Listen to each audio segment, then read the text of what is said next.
Oh, motherfucker, you can't have my cornbread. That's for damn sure. Because if you try to take my cornbread, part 2 of my killing spree gonna begin up in here on your ass right now. If you think about my cornbread, they get the taste out your mouth. That's for damn sure. Now, fuck him. Fuck that. Because I'm from New York City, goddammit. Nobody take no cornbread from me.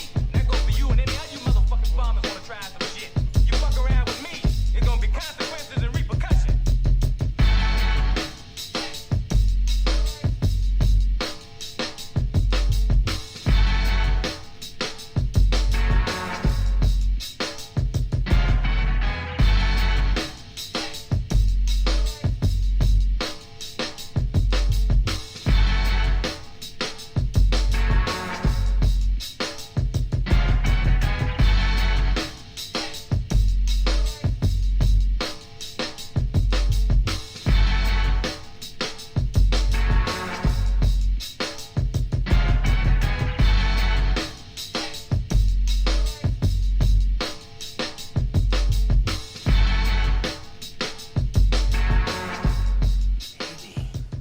Haters gonna hate. I don't know if it's possible. I mean, as basketball players, we're really supposed to shut up and dribble. But I'm glad we do a little bit more than that.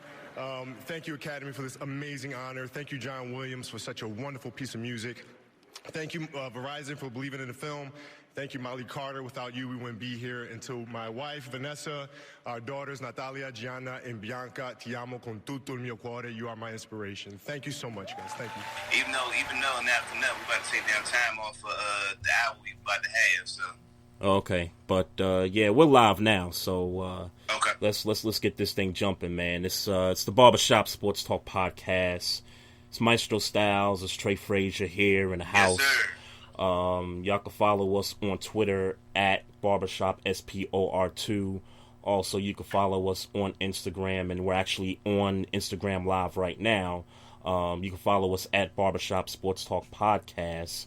Also, you can follow us on the Facebook page as well. And the website, of course, we're live there. So we got a couple of chat rooms.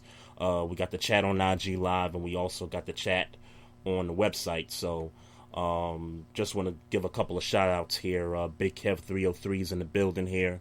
Also, we got Ronald Cameron, aka RC, here in the chat.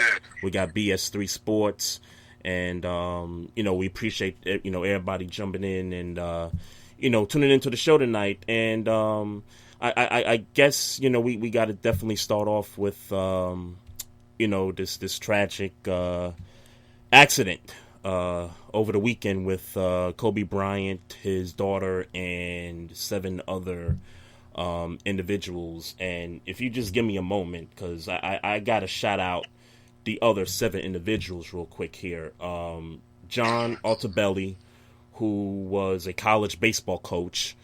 He had his wife, Alyssa Altobelli, and the daughter, Carrie Altobelli, was on that flight. Christina Mauser, Sarah Chester, Peyton Chester, and the pilot's name was Ara Zabayan. So, we want to, send love to, those families that lost their loved ones. Definitely. And yep. And, obviously, Kobe Bryant and his 13-year-old daughter, Gianna Bryant, lost in the accident as well.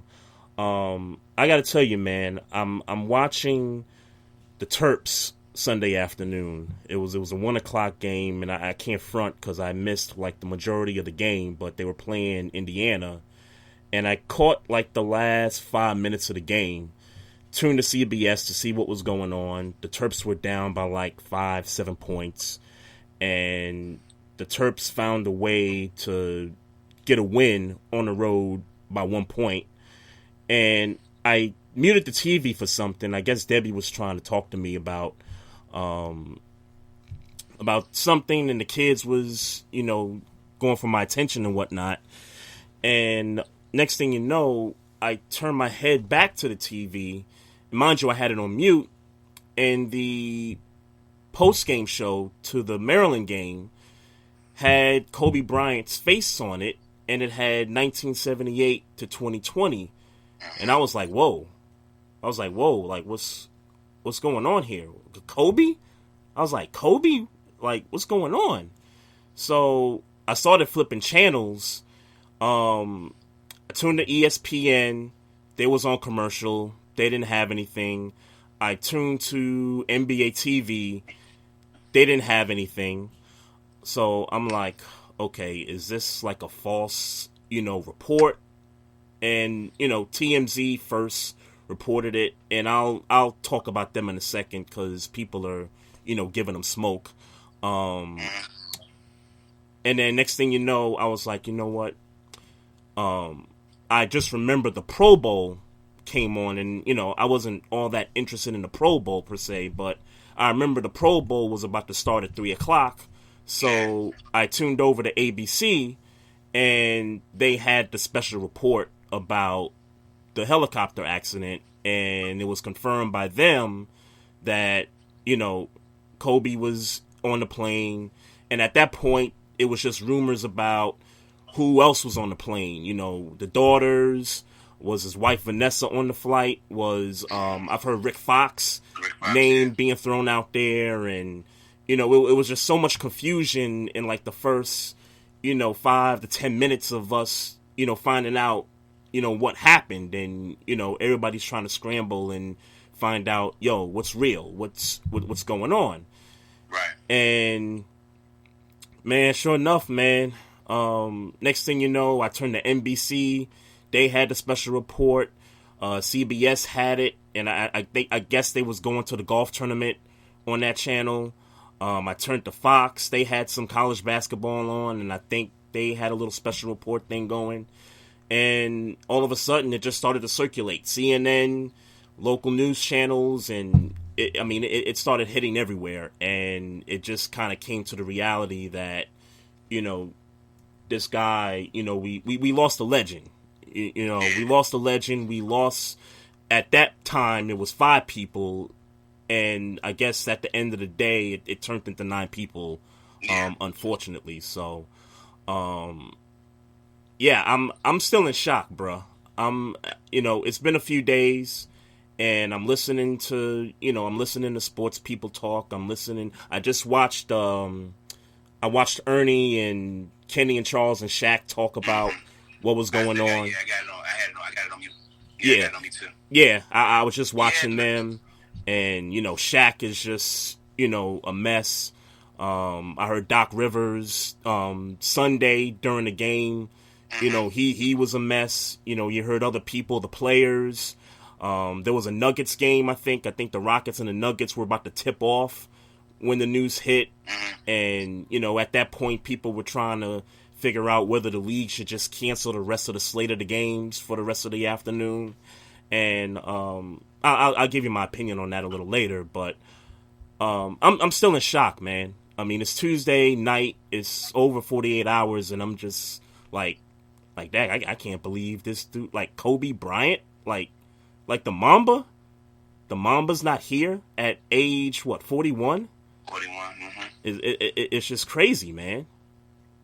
Yeah, I woke up to a text message and saying that, it was an article saying he had passed at about, I want to say like 1:45, 1:53, something like that. Mm-hmm.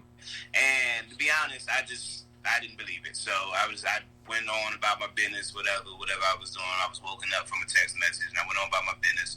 And I guess within like maybe 15 minutes to 20 minutes, it started everywhere, flooding my phone. And I'm not really a TV dude, so I just start scrolling my phone. Yep. And of course, shout out to the chat rooms, the group chats, the X Squad, and I feel like I'm about to mess up this group chat, but Doc's joint, ABM's joint. Yep. And everybody was talking about it there. Then I started getting text messages from like people who weren't even necessarily sports fans because they know I do a podcast, and was like, "Yo, like you heard Kobe, and one was just like, yo, I'm like really upset, like I'm really like upset behind all this, and so for me, shocking. It was shocking for me for about maybe an hour or two. But once all the love and all the condolences and like it hit me pretty early. What I guess stuck out to me was how much people regarded him. I know he's a basketball legend. I know I get all of that. I didn't think, and I'm not. I keep it a bean. I know who he is. I respect Kobe Bryant. I don't want to make this seem like a hate podcast, but I'm not going to sit here and act like I'm not who I am. I just was never a Kobe Bryant fan based on my love for Michael Jordan. I'm just going to say it, and that's it. I'm going to leave it there, and everything after this. And let me stop you for a second, Maestro. I want to stop you for a second. I think it's okay to acknowledge that we're not fans of Kobe Bryant, throughout the years. I think you and I can agree. And let me be clear about when I say fans. I don't have nothing against the dude. I just rooted against him. Yeah. In sports. That's it. It's sports, right. It's nothing about life. It's nothing personal. It's strictly sports. Yep. It's strictly sports. I think anybody with a a rational brain or objective brain watches basketball and knows the second he came into the league who he was going to be. Everybody had an idea of who he was going to be, and I think it's safe to say that he exceeded expectations. But I'm saying that to say that I wasn't hip to how highly people regarded things like Mamba mentality. I wasn't hip to how people. I mean, I know all the stories. He could speak Italian, and he's cultured. I've heard all those stories. Yeah. But I didn't really have a good enough gauge on how high he was regarded outside of basketball. Like this, you know what I'm saying? It wasn't on my radar because I just wasn't the biggest fan. Yeah. But with that being said,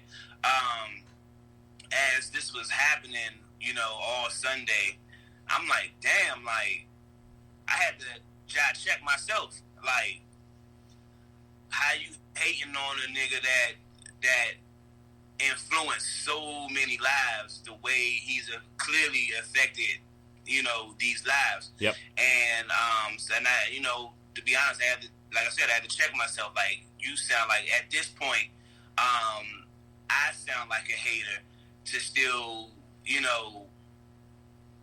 this dude, regardless of how I feel about him as a basketball player, he did what he did on the court and off the court. Yeah. And he's a cemented icon, legend. And from what everybody was saying, I mean, shouts out that he won the Oscar after his NBA career. And from what I'm hearing, like, he had like bigger plans. Like, he was going to be a better non-basketball player, people say, than he was a basketball player, and that's saying a lot. Mm-hmm. That's saying a lot. So, really, for the past 2 days, for me, I've really just been soaking in, like, damn, like, this dude really, I've been and, I guess we're here, so I'll talk about it. For the past month, I've been on this real, this trip about, like, defining legacy and like, when I die, and this is, like I said, this is before the Kobe stuff. Actually, I seen Dave Chappelle getting the Mark Twain Award, and it had me his speech had me thinking about it. Okay. And, like, what's my legacy going to be? And have I affected lives the way I wanted to, the way I want to, and my Christian faith, like, not necessarily affecting lives, like, some evangelist shit, but what are people going to say about me when I'm gone? And not just, like, my family, my close homies, but, like, if you met me as a coworker, or if you met me as, somebody I've done business with, if you met me as that person, or somebody who listened to the podcast, or somebody who's heard some music I've done of it, like, how do you perceive me? How will they perceive me? And that's been heavy on my mind. So that's been going on, and then this happens, and all I'm doing, I'm just soaking it in. Like, fam, like I seen Tyson Chandler, he ain't say a word. He just was on the bench, like, you know what I'm saying? I seen Dwayne Wade crying on IG, and LeBron on, you know, walking down wherever he was at, crying, and like, bam, Jerry West crying, and Jason Williams on ESPN, he cussing on television. He, you know, like, he can't even, he trying to, you know, keep it together. Like, even, you know, maybe to a lesser degree, because I haven't seen Stephen A. cry, but just because he's somebody I see every day, you know what I'm saying? Like, this has affected an entire culture of people, and more than that, a generation of kids per se under me who came up, who grew up on Kobe the way I grew up on Jordan. Right. So it's like, I'm like, damn, like, all right, this is, that dude achieved something that I aspire to achieve before I'm dead. You know what I'm saying? Having that impact on the world that he had. Like, I can't even imagine having that kind of impact. But now that I'm watching, I'm like, damn, like, this dude really makes you check, you know, who am I? You know what I'm saying? Like, and how can I be better? So in that regard, I'm more in a state of, like you said, you still in shock. I'm truly in a state of, like, reverence. Like, you did that, and you did that, and you know, it won't be no, at least no serious hate. I mean, I you know. Yeah. Well, let me address that a second, but I do want to go back to what you said, and I'll kind of extend the conversation a little bit. You talked about the number of players that it affected, you know, once, you know, everybody found out about Kobe perishing in the helicopter accident. I watched the players at the Pro Bowl do celebrations after touchdowns to commemorate Kobe Bryant, to salute Kobe Bryant during the Pro Bowl. I watched Lamar Jackson talk about Kobe Bryant. I watched Deshaun Watson say something about Kobe Bryant. Preston Smith, Zadarius Smith. Who was it? Devontae Adams caught a touchdown and did a celebration in honor of Kobe. Just to kind of extend it further than that, I watched Alexander Ovechkin, NHL player, talk about Kobe Bryant. And it's like, yo, like, he's not just affecting people that have to do with the NBA or basketball.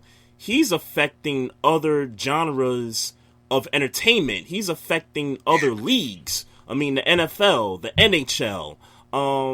They talked to Tiger Woods after Tiger Woods was doing his tournament that afternoon. And he didn't even know about it until his caddy told him after the 18th hole and said, hey, I got something shocking to tell you. You know, Kobe Bryant passed away in a helicopter accident. And he was like, excuse me? And then next thing you know, he's talking to the CBS reporter, you know, 2 minutes later and saying, hey, how you know, what's your reaction? And Tiger's like, man, I just found out like 5 minutes ago. Like, I'm just, you know, I'm just kind of stunned. And I kind of learned something, you know, anytime these tragedies happen with people, you kind of learn some new stuff about them, or other people per se. But I didn't know that Tiger was a Laker fan. I had no idea that, you know, he had a connection with Kobe and the Lakers and all that there. But you saw how, you know, he affected other people in other sports. The Grammys was on Sunday night, and so ironic that it took place at the Staples Center, that, you know, they weren't going to have to go through the night without acknowledging Kobe Bryant. And I got to shout out Alicia Keys, Boys to Men, for the tribute that they did. And, you know, I'm not a Grammys guy. I don't really deal with that stuff. The staff were even pulling that together. Yeah, you know, because they had to say something. You know, you kind of knew that they were gonna open up with a tribute in some form or way. I know Lizzo opened up the show. She had a tribute. And I heard that a few other acts that performed that night did some tributes of their own. And like I said, I'm not a Grammys guy, so I was only interested in what they were gonna say, coming out the gate, and then I just kind of, changed the channel to something else there. Man, so I was in the streets Sunday night, so I didn't see Yeah. So, it's funny to me, man. I think somebody in the chat, I think it was Fame up at Prospect. He was on Twitter, Sunday, and I'm kind of paraphrasing him, but he said that he has the same feeling about Kobe's death the same way he felt about Biggie and Tupac's death. And I've been telling people, on social media that I think it's okay to say that you weren't a fan of Kobe Bryant. I think it's okay to feel what you feel. You can't tell people what to feel, how to feel, and when to feel it. It's just an emotion. I think it's okay to express that. Go ahead. I do think it's important, and I can only speak for me. I won't speak for nobody else and how they should feel. Yep. I think it was important to say that because it was the truth. But I think it's also important that if you are one of those who rooted against Kobe on whether it be a personal or a basketball sports type of situation, yep, that you do take a time out to be like, man, like if you really real with yourself, this dude lived life and in 41 years and lived it the way it was supposed to be lived. Yep. And certainly not mistake free, but I'm gonna just go ahead and get right to it. These people who I don't know if you heard about this, saw this tweet about the comedian that Michael Rappaport tweeted. Mm-mm. And basically I forget his name was like Azir or Azir something. Okay. And this motherfucker real live was on whatever his social media post is, and for real, I'm glad I don't know the nigga, so I don't have to say his name and give him no light. Mm-hmm. Was really live on his shit talking about he got what he deserved off of raping. Okay, the Colorado thing. Yeah, off of raping shorty in Colorado, and I don't like that.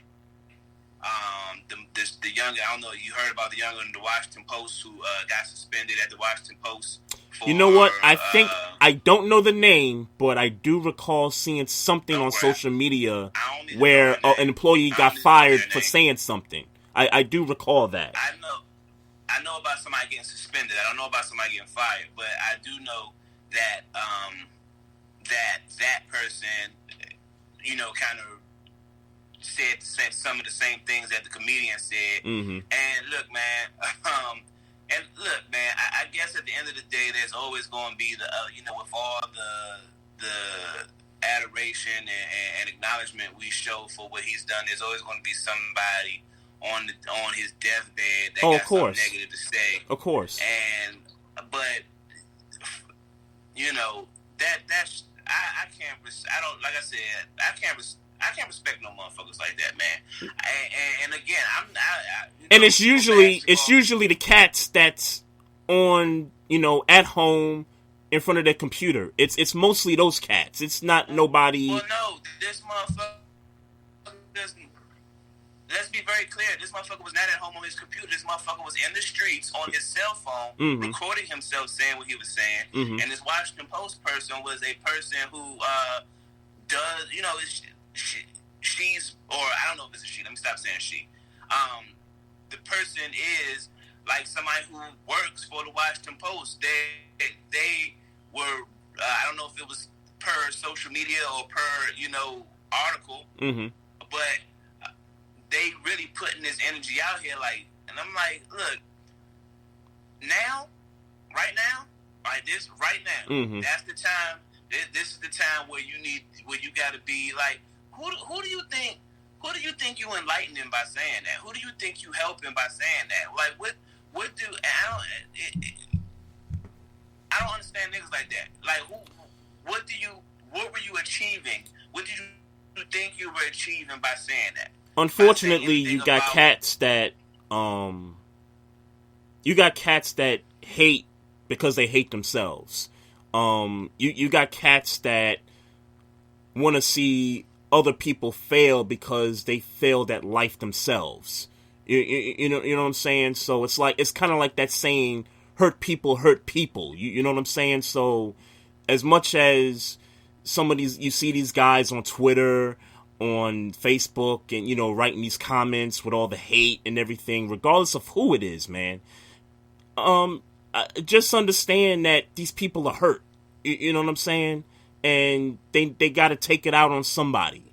And, you know, in this situation, Kobe, you know, he's got that situation. And look, if anybody's to write an autobiography on Kobe Bryant, obviously they're gonna include what went down with the Colorado thing, and that's fair, that's fine. But to just, you know, like you described, just come out of your mouth and just start spewing all this hate and kind of putting a death wish on somebody to say, well, he deserved it, he had it coming, you know, this kind of attitude, this kind of language, like come on, like I'm just not rocking with that. Let me cut you off. I disagree with this assessment. It's not hurt people. You know what it is? It's called clout chasing on the internet. It's called clout chasing. It's you bum ass niggas and you bum ass bitches that's on here just saying shit to get likes and to get people to notice your little dumbass platform. You just like these motherfuckers that say anything, trolls. They'll say anything just to get some buzz popping on their social media. Like, y'all niggas want to be popular so bad, y'all want to be famous so bad that y'all throw y'all morals and integrity aside to say some old Bama shit. And you know, they always going to be here for as long as the internet is going to be. I mean, I can't even just say the internet. For as long as there are people that are cool and for the cause, there's always going to be contraries. There's always going to be motherfuckers that just want attention. And these motherfuckers is out here on attention. I don't even think, because let's be clear, if on the, I guess, the standard of success, this dude is a comedian who you know, is clearly getting attention, and this lady got a decent job for the Washington, or had a decent job for the Washington Post if she's fired, like you said. Mm-hmm. But anything to bring some traffic to your platforms or to what you do, that you would think that even if you believe that to be true, to do that on that man's dying bed is just some immoral shit. And you know what I'm saying? We're not talking about somebody who out here, you know, doing foul shit, killing kids and dropping bombs on third world countries and raping, you know, like, we ain't talking about somebody that's doing no wild shit. We talking about a dude who's done nothing but uplift the community and show Bama's how basketball is supposed to be played, and show, I mean, in my book, show even players who think all they got is basketball, like, this is how you do it when you leave. You know what I'm saying? Like, this is like, he's a father. He's, you know what I'm saying? Like, for you, in the midst of all this positivity that you getting on your timeline, you want to be that one motherfucker that's going to say something different so you could be seen. And it's just so you could be seen. And for them types of niggas, I don't respect you. I don't respect that comedian. I don't respect that whoever the person at the Post was. And while we on throwing shade. Well, before you do that, I just got a response to what you said there, and I know you disagree with me about the hurt people thing, and I don't doubt that the people that you're talking about, that you're referencing, are people who are just, you know, clout chasers and just looking for attention, followers, a platform, you know, something to say that'll get people to, you know, flock to you. I don't disagree with that part about it. I'll say this though, and I'll kind of put a bow on just this sort of the segment. I think it can be both. I think people can clout chase. I think people can starve for attention just to get likes, clicks, that kind of a thing. I also think that people, and you don't know what's in a person's heart. You don't know what's in a person's head. You don't know what the troubles that people have gone through. I will say I think it's a combination of both. I think hurt people, and I also think that, like you said, folks are just out here just starving for attention. But I do want to go back to the comment I made earlier that Fame said that he felt like this is the same feeling he had about Biggie and Tupac as he's had now with Kobe dying.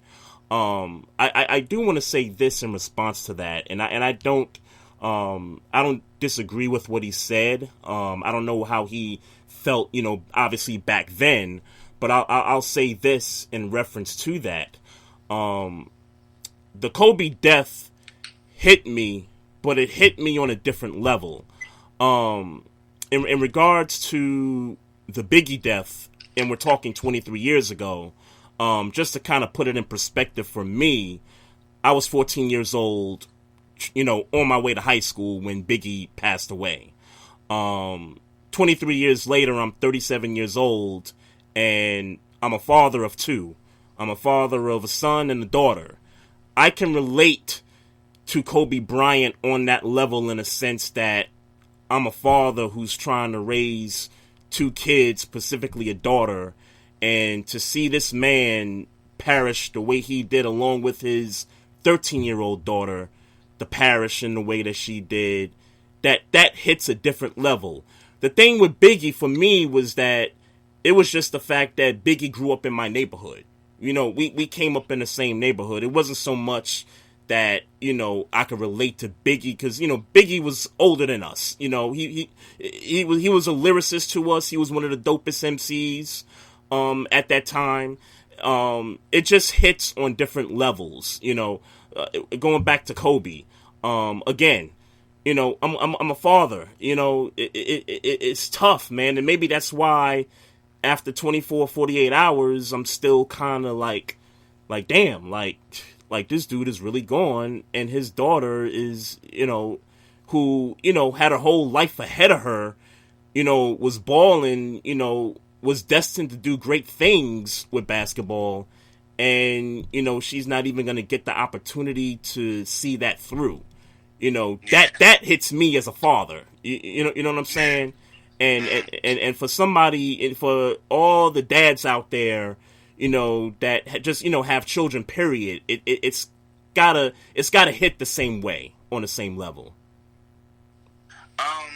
Yeah, I feel you coming through, and where you coming from and why we did, man. We definitely want to send prayers to the families, to Kobe's wife and the other kids that were left. Yep. And getting to your point about Gianna, she obviously she played ball. They were on their way to a basketball game that day, and I was watching, missed the Jimmy Kimmel interview came up where Kobe was talking about how, people were saying he need to have a son, Yep. so they can carry on tradition. And she was very adamant about, I know he don't need no son. I'm going to be the one that's going to carry on tradition. And, like she was ready to go for what I hear. Because I haven't had an opportunity to watch none of the games online or nothing. Mm-hmm. They had a squad. The team that she was on, they had a squad that he was coaching. Their coach was coaching, and for all intents and purposes, she had a dream, and he was facilitating her to live out that dream. Mm-hmm. That's tough. We all affected the way we affected, and all the NBA players and coaches and staff members and all those people are affected, but none of that compares to the wife and the kids and the family members that were affected, who family members died in that helicopter crash, man. So I definitely want to, send out prayers and condolences to all the families involved, because while we all are affected and we have all this sympathy for what they're going through, and we could relate and and all that shit we saying, which is cool, and it's cool for us to have those feelings. Mm-hmm.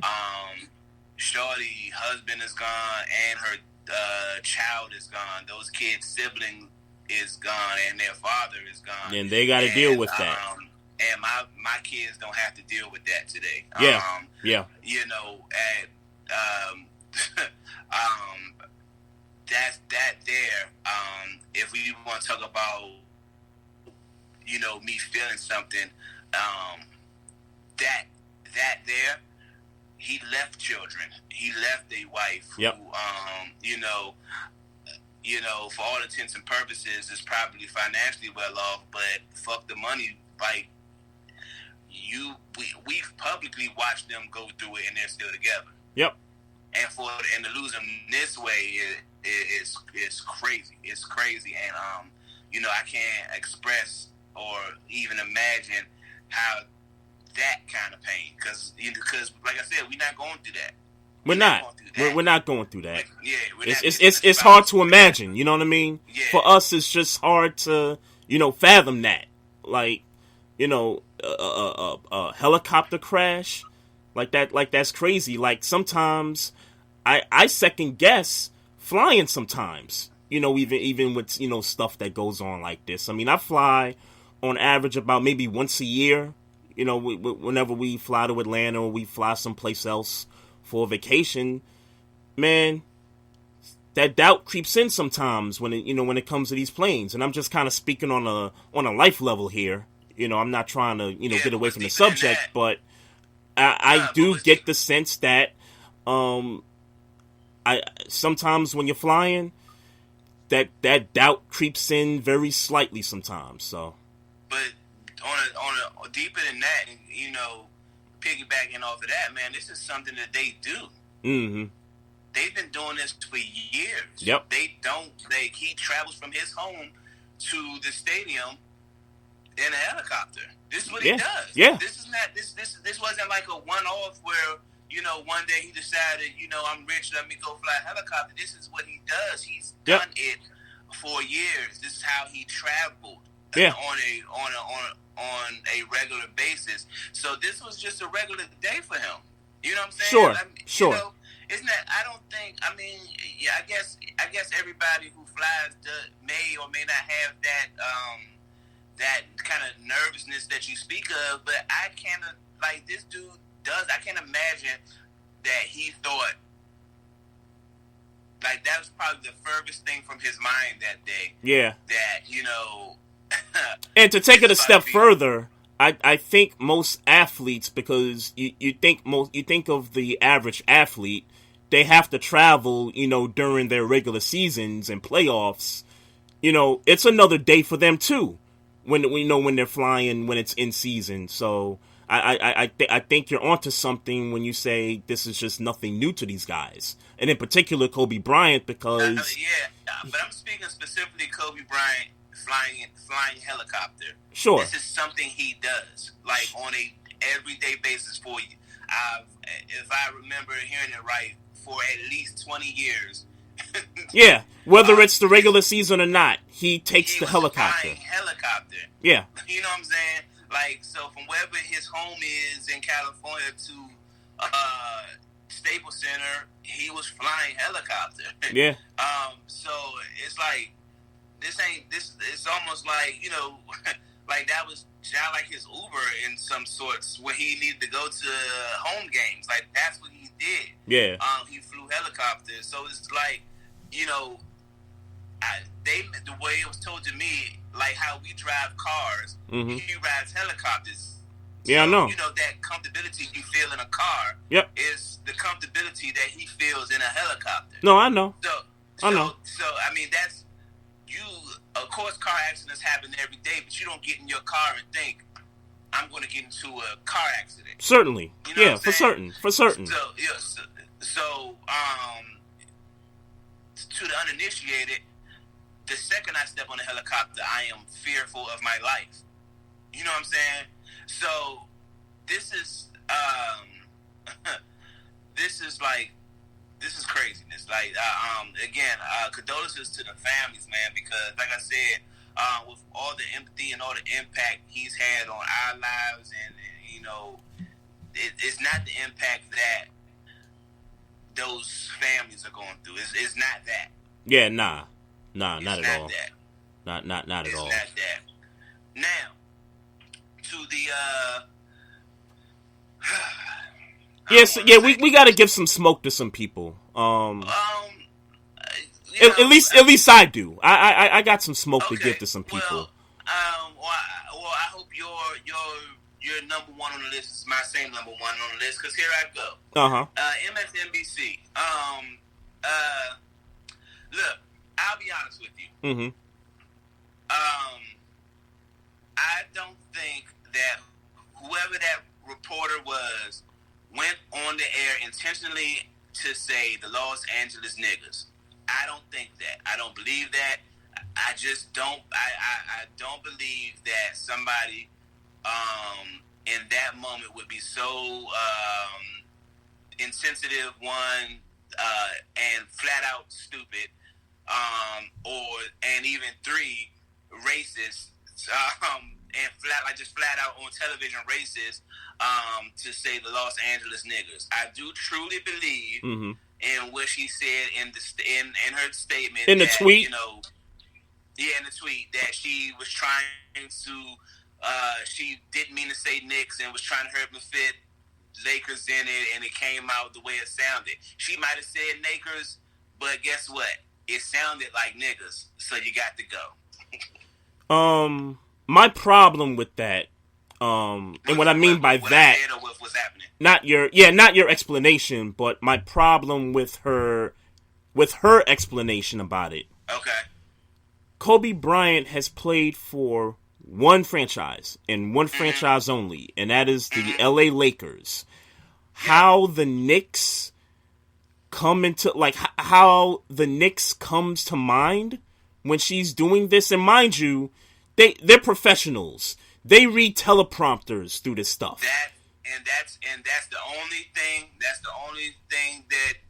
But I'll say this to your point about why she could possibly think about the Knicks. Have you ever heard of Nutella, the peanut butter? Yep. Okay, so you must not remember this, but I remember it like it was yesterday, because you used to work in grocery stores like I did too, so I don't know how you don't remember this. Absolutely, But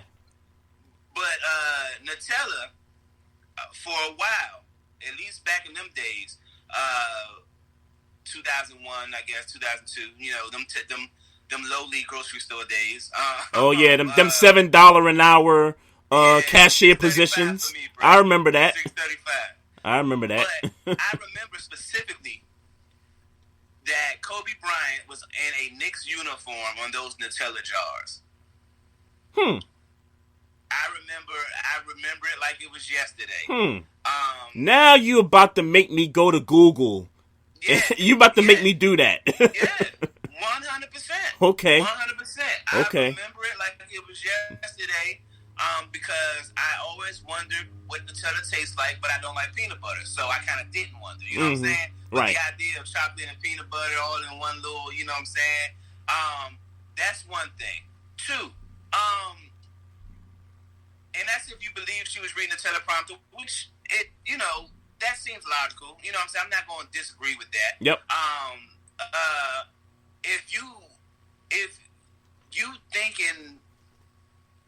If you don't follow sports, you know what I'm saying, and you don't know, you know what I'm saying, like I've watched women hundreds of times say one team name and not mean that team name, because in her mind she's more familiar with that team name. Of course. And their studios, their MSNBC studios are in New York City, so maybe she was thinking the Knicks because it's the local team. So maybe, and there goes somebody shooting me bail. Yeah, it looks like he's wearing a Knicks jersey. Yeah, yeah. So I get it, but all that to say, I don't give a fuck what you thought. It sounded like you said nigga on MSNBC, and not just in reference to Kobe Bryant, but in reference to a basketball team. Yeah. That happens to be over 80% black in the league, and you call a team, you know, at least to our ears, you call the team nigga. Right. I don't give a flying fuck. You know, in an age where us as black people are forced to be 5 times better than everybody because of our disadvantages as black people, it's refreshing to see that they fired her ass. Got her up out of there. Off of that. Yeah, I'm 100% for it. I don't feel no empathy, no sympathy. And truth be told, I think she's going to be all right in the midst of it. Because I don't even know her name. You know her name? Her first name is Allison something. I don't know the last name. And I don't care at this point. Talking shit, can I be clear? She is white. Yeah, she's white. Because I just went on that whole thing and didn't even know. And I googled her Twitter account and her page, and I saw what she looked like. I never even heard of her until I heard about the incident. And let's be clear, black, white, or indifferent, you should have got fired. Nah, look, I'm with you. I'm with you 100%. You can't make that mistake on television. It just can't happen. It just can't happen, and it just can't happen. You can't make that mistake when you have a teleprompter in front of you and you're going off of script, and you throw that in there. That's the assumption that she does have a teleprompter. I mean, I guess that's a logical thing to assume, but I don't know. I didn't see it. I ain't going to go there. I don't give a damn what was in your way. Well, the teleprompter shouldn't have been in her way. The teleprompter is supposed to help her. That's the problem I have with it, is that you're a news anchor, and logically, and yeah, I hear you that you don't know, but logically, most, if not all, news anchors have teleprompters in front of them to help them read the news and spread it instead of going off script and, hopefully mess something up. You know what I'm saying? Like, and how about this? That's supposed to help her. And how about this? Do you think she would have lost her job if he just would have said the Los Angeles Knicks and been wrong? Oh, of course not. Like, of course not. Why did you feel like you needed to correct that mistake so fast? Yeah. You would have said Los Angeles Knicks. Oh, excuse me. I mean Lakers, and we would have just. Yeah, I can't front though. I did not like the tweet. I did not like the excuse that she made. I thought it was BS in my opinion on that. I think she should have just came out and just said, "I'm sorry. I said what I said. It shouldn't have happened. I'll never let that happen again." And if they fire her, they fire her. Sure. So you really think she meant to say niggas? I really think she meant to say it. I mean.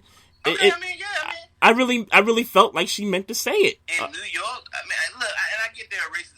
Of course, there are racist people in New York, but you know better than me that in New York, even if you wanted to be racist, you certainly can't just be overtly racist in New York.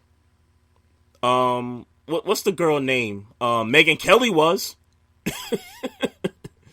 Megyn Kelly said nigga on TV? No, but I know, but it was the whole black mask, blackface thing that she got smoke over, and she lost her job over that. I don't know. No, well, I'm telling you that's what I don't know what the particulars were. I just remember one day she was on. She did a show, and they were discussing blackface, and she said something to the effect that like it was cool for white people to imitate blackface, and she caught smoke over that, and eventually she lost her show because of it. Yeah, but that doesn't say I'm racist. That says I have a saying the Los Angeles niggas on TV for certainly connotates racism. She just feels like white people should be able to do something. Sure. You know what I'm saying? Like, sure. You know what I'm saying? Sure. That's I guess it's because of what the meaning of blackface is, I guess. I guess that's where, the controversy took part in it, but I feel you. I get the difference. I get the difference. And not to go off on a tangent, she didn't get fired because of what she said. She got fired because enough people disagreed with what she said. Yeah. That the company's hand was forced. Because of the uproar. Was fired for saying nigga. Yep.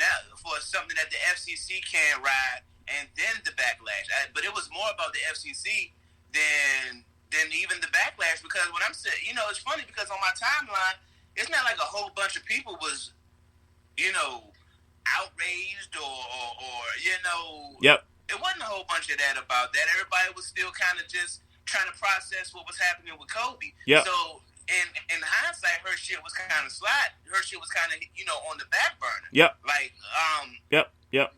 But she broke FCC code being racist. If in fact if you believe emphatically that she meant to say nigga, I'm saying more so that it sounded so much like nigga, the FCC they can't just let that ride.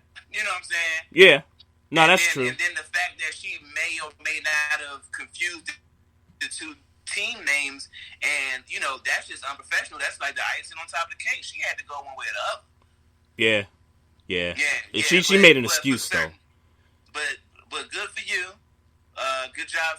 Good luck finding another job. And I hope it's not. Somebody will pick her up quickly because she's white. I hope it's not on camera. So. Oh, I hope it's not on camera. That's what I'm saying. So, well, somebody gonna pick her up either way. She'll get a job. I'm just saying. I hope it's not on camera. She don't need to be on camera. She's not popular enough for it to be on camera, in my opinion. Anyway. Well, I would reckon to say that because she's not popular, she can get back on camera and people would forget about what she did. Yeah, sure. I mean, here and we in the microwave era. We forget about shit. We'll forget about it by next week. Real quick. So let's do this, because I know what IG Live's gonna do to us in maybe the next couple of minutes, whatever. I'm gonna just sign you off. IG Live real quickly. I'm gonna go into a break on the show, and then we'll just fire back up on IG Live coming out of the break, so this thing doesn't cut off on us. So give me about a minute and a half. I'll bring you back on, and we'll kind of go into the second segment of the show, and we could continue this topic of giving people smoke, because I hate to tell you, I don't know if I agree with you that Allison was number one on my list. You might be surprised to hear who my number one is, but we'll talk about that on the other side. So I'll sign you off real quickly. And folks, this is the Barbershop Sports Talk Podcast. It's Trey Frazier, Maestro Styles, here in the house. I'm just going to take a quick break here, play a little bit of music, and come on back, and then we'll get Maestro Styles back up on IG Live here real quickly here. So, again, it's the Barbershop Sports Talk Podcast, www.barbershopsportstalkpodcast.com. Also, we'll be back on IG Live right after the break.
right, y'all. Welcome back. It's the Barbershop Sports Talk Podcast. Maestro Styles, Trey Frazier. We're live on barbershopsportstalkpodcast.com. Also live on Instagram Live at Barbershop Sports Talk Podcast. So me and Maestro, we were just discussing a list of people who we feel like should be getting smoke over the weekend in regards to the Kobe death and everybody else that perished in the plane in the helicopter accident. Can I recap for you Can we recap real quick? Yeah, go ahead, man. The Washington that person from the Washington Post who was suspended or to your account fired. Yeah, you got what you deserve. Whoever that comedian was that Michael Rappaport posted a video of him talking about, yeah, you got what you deserve. Your bitch ass is fired. Your bitch ass is canceled. I don't even know who you are, and you ain't got big enough career no way. So all I see is some comedian whose name started with an I, and he looked like a bam ass nigga. He automatically gets no play nowhere that I am at. Use a bitch ass nigga, and the lady from MSNBC who was fired. Yeah, that way.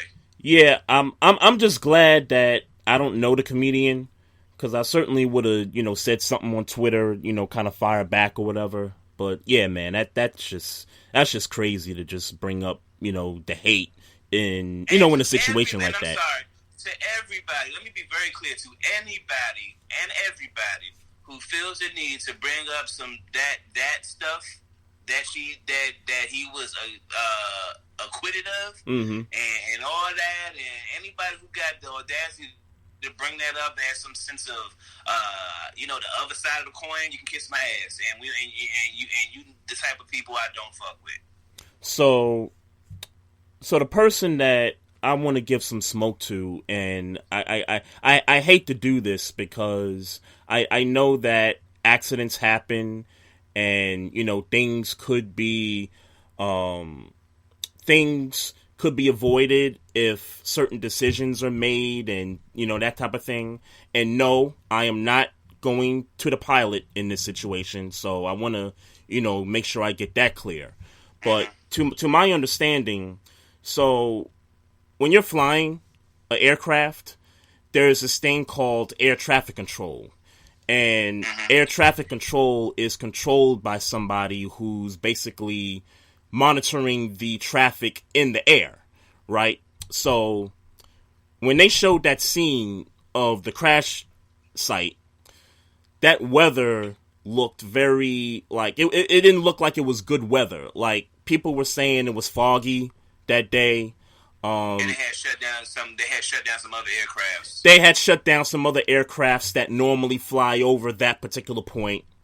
And usually there's a person or people that are in charge of decisions to where, hey, is it safe to fly? Is it not safe to fly?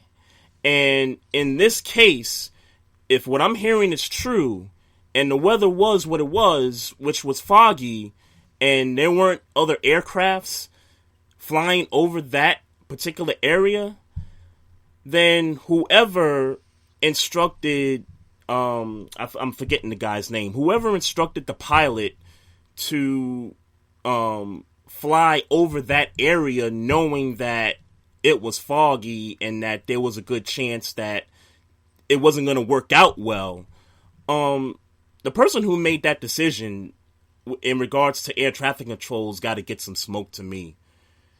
And look, I know, and I'm not trying to put Kobe in a category where celebrities get what they want type of a thing, or it's preferential treatment, or it's Kobe Bryant. Oh, it's this person. Oh, it's that person. He's famous. She's famous. Let it rock. It's all good. No problems at all. I'm not. That's not a valid point. I'm not. What's that?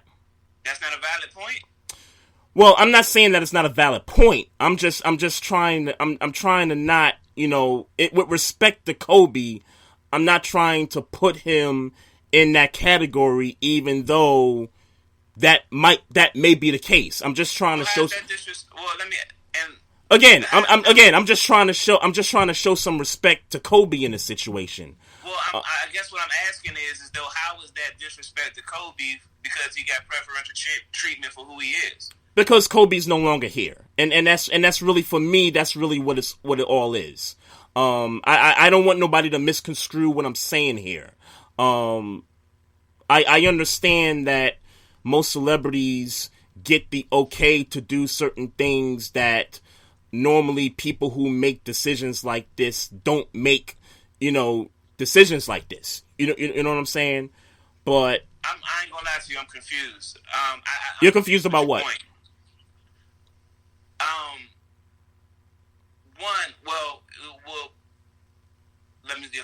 I'll tell you what I'm confused about, and I'll let you explain, and I'll tell you my rebut. I don't understand how, if Kobe had preferential treatment, and that's, I don't think, okay, I'm not seeing where you're disrespecting Kobe Bryant if he had preferential because I don't want it to make it sound like I'm blaming Kobe. I just don't want that to be taken out of context. I'm not trying to get stuck on, huh? That's not Kobe's fault that he got preferential treatment, though. No, understood. I understand that. I'm just saying, for me, explaining why I'm gonna put some blame on the person that made the decision to tell the pilot, it's okay to fly in fog in this area. I'm just kind of bringing in the side point that I understand that most celebrities get preferential treatment, and I also understand that maybe, just maybe, Kobe said, hey, look, I do this every day. I'm just trying to get to my academy. We got a game. I have to get on this helicopter. I have to get to the academy, to the gym, so that, my daughter can play and we can do that. And maybe Kobe's influence may possibly persuade the decision makers to say, go ahead. It's okay to fly over that area. Yeah, I don't have enough information on that to give him smoke. But go ahead. Well, I'm just saying that from experience, we know that there's air traffic control. We know that. I know that the job of the people to make decisions is to monitor the traffic in the air. Sure. Also to monitor the weather. And if the weather is not in good conditions to be flying through that, then I think it's upon the people who make those decisions to say, hey, listen, I can't let you fly this helicopter over here. I know you're trying to get to point A. I cannot let you fly this thing over here. It's foggy. It's too dangerous, and I just won't allow it. I agree that we all know there's air traffic control. I don't know enough about the sequence of events that happened leading up to why or why not. I'm just saying I'm not going to give him smoke for that because I don't have enough information on what happened, why it didn't happen. I can't. I understand. I understand from your point, and maybe but it's your list, though. What's that? But it's your list. Yeah, and look, again, I'm not trying to make myself to be more so, but I fly about once a year, so I know that these pilots have to get a certain protocol to fly in certain areas in the air. They can't just take off and not know what conditions to expect. They have to check with air traffic control people. They have to. So in the case of the helicopter and in the case of the pilot has to check with air traffic control to, make sure that it's okay to fly to point A and point B. I 100% understand your point. Yep. All I'm saying in rebuttal is that I don't know what the sequence of events were. I don't know what the rules are. I don't know what the stipulations to those rules are. I don't know what the variations to those rules are. I don't know if it was a preferential treatment thing. There are so many variables in what you're saying. Yep. That I can't hold anybody accountable until more facts are released. No, sure, but Yeah. I'm just and my point, I guess, is that we, and you're right, we don't know what the sequence of events are. We don't know if it was preferential treatment, but one thing I do know is that pilot cannot fly that copter without checking with air traffic control. And if the weather, how do we know he didn't? What's that? How do we know he didn't? It goes to your point. Yeah.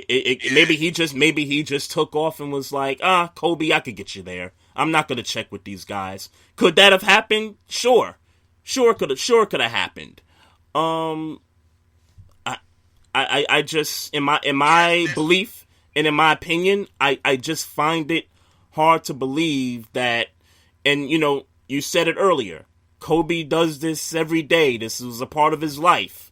And if this was a part of his life, then, the people that helicoptered him, I don't know if that's a word, but the people that flew him from point A to point B have done this on a regular basis, and they know the protocol. I don't know if they've flown through fog in the past. I don't know. Right, that's what I'm saying. That's what I was. Yeah. That I don't know, but it ain't safe. I know it ain't safe. I'm not gonna put no. I know it's not. I know it's not safe. That's not my area of expertise. I'm not even interested in reading those bylaws. If something comes out saying that something was done wrong, then I'm with you. But until then, that's just not my area of expertise to make that type of because essentially what it sounds like you're implying is that you're blaming Kobe's death on air traffic control, or on that or that team of people who said go ahead and fly, or that pilot who said I'm not going to check in with air traffic control. See, and those are tall accusations. I'm just not ready to go there until more facts are released. Sure, but I again, there's just things that are certain, and if there's things that are certain, then it kind of makes you question, like, it wasn't safe. It wasn't safe to fly that day. The only thing we know that's certain, but the only thing we know to be certain is that there was fog outside, and that at some point during that day, somewhere in between point A to point B, that they said y'all can't, let's cancel aircrafts over here. Those are the only things we know, but we don't know exactly where in like the communication where they crashed. Yeah, it's just too many variables for me to get there. That's all. That's cool. That's cool. I don't want to be the dead horse. That's cool. I guess we got to talk about TMZ. Because I saw some post on Facebook the other day, and a lot of people were complaining that TMZ released the news about Kobe and his daughter and the other people before Kobe's family found out about it. Mm-hmm.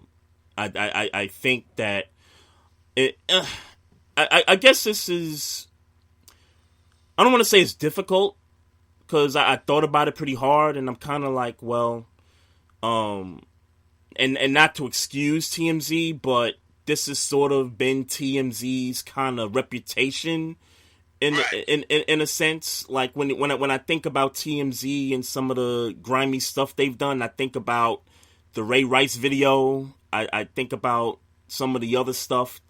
Not to compare the Ray Rice thing to, them breaking news about Kobe. I'm just saying that them releasing the Ray Rice video got Ray Rice out of the league. I don't know. I'm gonna tell you what. I'm gonna tell you where I'm at. If you're saying TMZ deserves smoke, I'm gonna disagree with you too. And I tell you why. For one, the obvious reason is that TMZ has the reputation of being TMZ.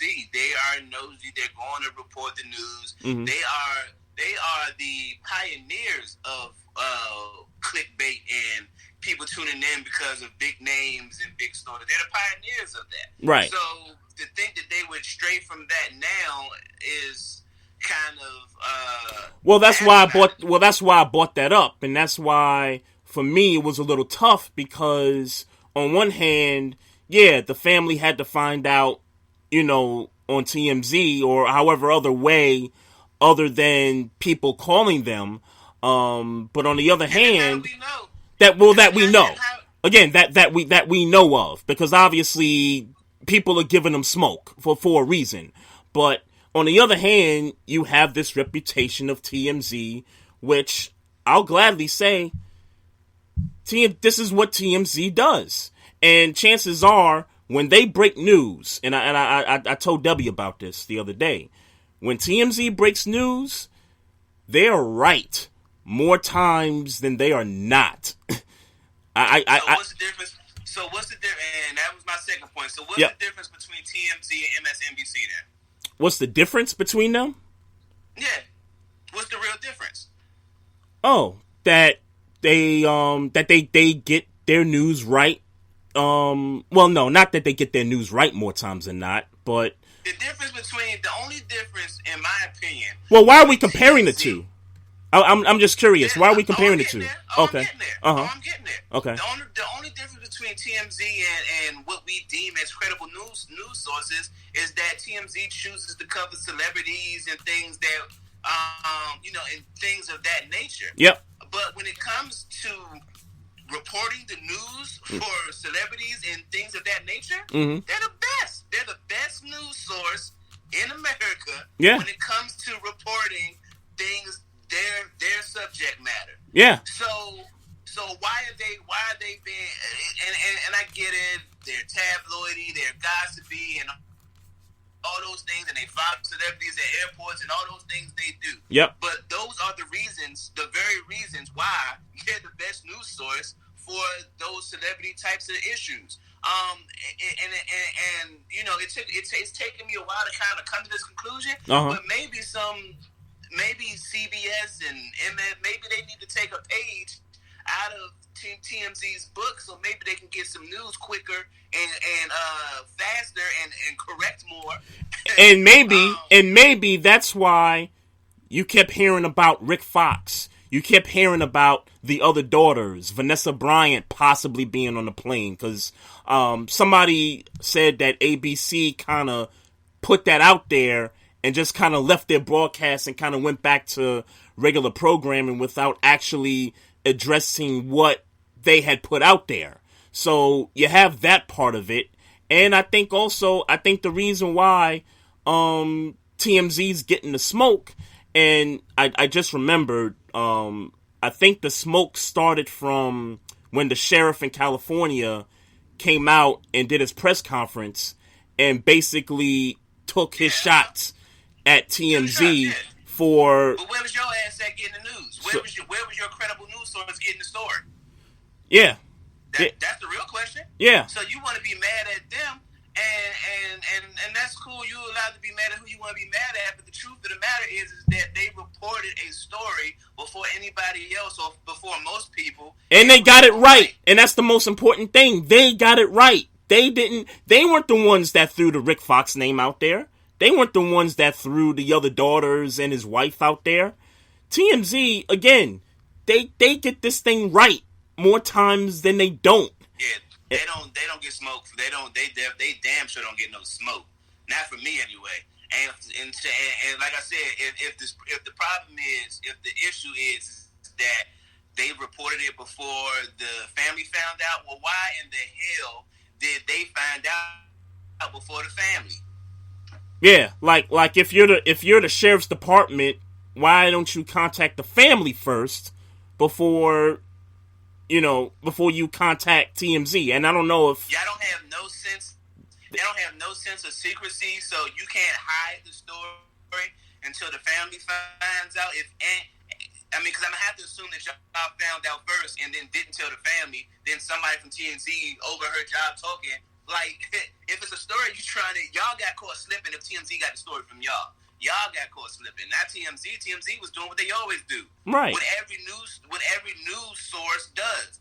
They snoop around the story, snoop around wherever the scene is at, trying to find a story. Yep. They found it because y'all was slacking. Yep. And I'll make this one point and then we'll move on.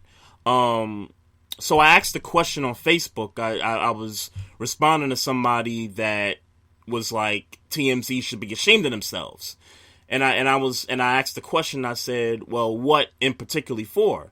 And she said, hey, they reported this news before the family got word that they lost their loved ones.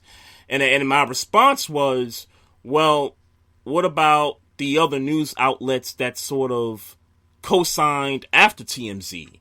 What about US News would have broke the story first? Nobody would have had a problem with it. Yeah, like what about ESPN? What about Fox, CBS, NBC?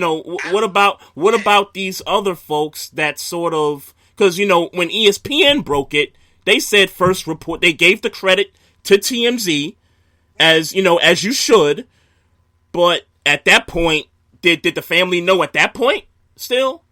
And in my thinking is that if the family hadn't had the notice then, by the time it got to ESPN and some of these other outlets, if you're going to give just TMZ smoke, shouldn't you give these other news outlets the same smoke?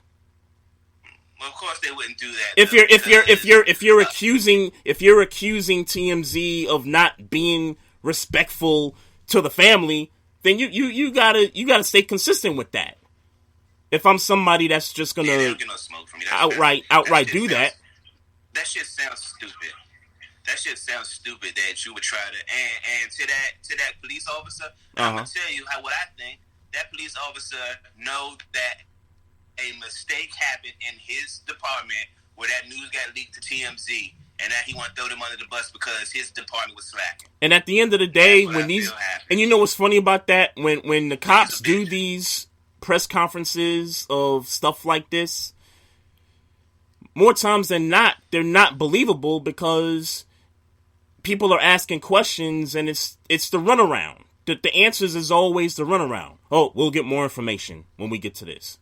It's like, so why are you having a press conference if you're not going to tell us information? You just here to talk? Like, I don't want to hear you just talk. I want info. And these guys, they come out, they want to bash people, they want to, give blame to the other entity, but at the end of the day, when you watch these things and these cops come up to the podium, half the time you don't believe what they say anyway. Yeah, well, fuck them. So that's how you feel. And again, fuck that department because they the ones. Because the way I feel, they the ones that. So if your problem was the family needed to know, then my problem is that it leaked somehow.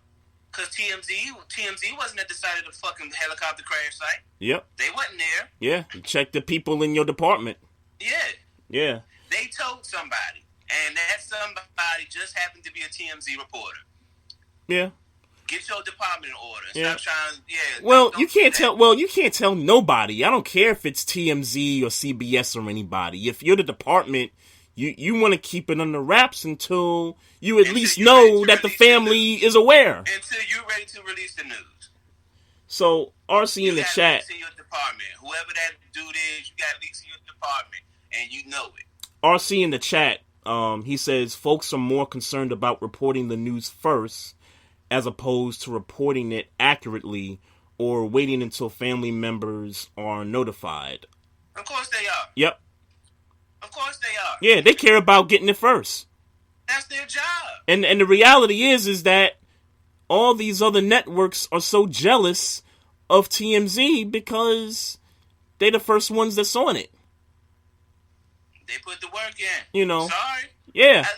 Sorry. And I hate to go back. I hate to go back to the Ray Rice thing, but just a point about that incident that I remember involving TMZ.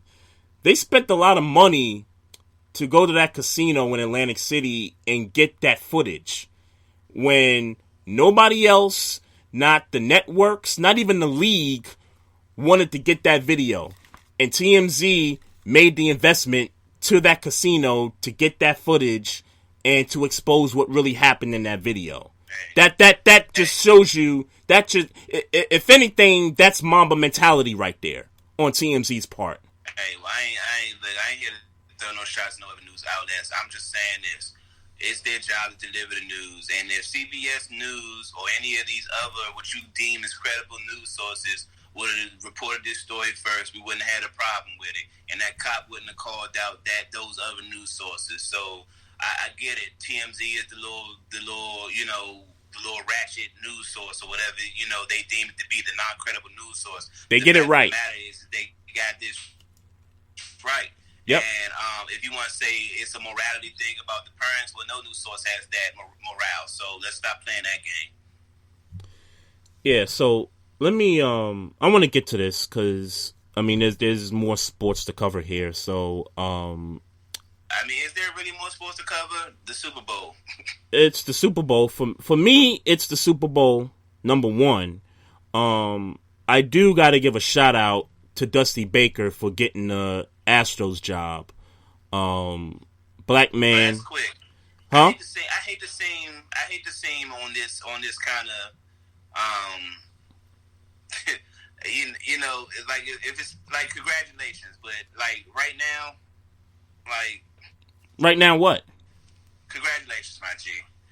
Like right now, like this whole Kobe shit is you know what I'm saying? I don't even really want to talk about the Super Bowl. Like if I'm keeping it a bean, I know we gotta, you know, talk about it because it's the Super Bowl. But no, I feel you. I mean, and I feel you, and that's sort of, that was my feeling. Maybe in the last, 24 hours, I feel you on that, but I just didn't think that 100% of the show was just going to be, strictly Kobe. I didn't think that either. I mean, again. Well, I keep it a bean with you at an hour and 30 on Kobe. Well, what other angles do we have on this though? Like, I mean, look, we stretching the news thing. I'll say this in closing because I see Linus 8586. We need to remember to be human first. These snitches and reporters need to ask themselves if this is how they want the news of their family members passing through a news source before reporting. Of course, and I'll say this to her and everybody else. Of course, we wouldn't want. We would want to know in a more intimate setting. But the fact of the matter is that their job, and look, the world ain't niggas is not moral. That's just the bottom line. Niggas.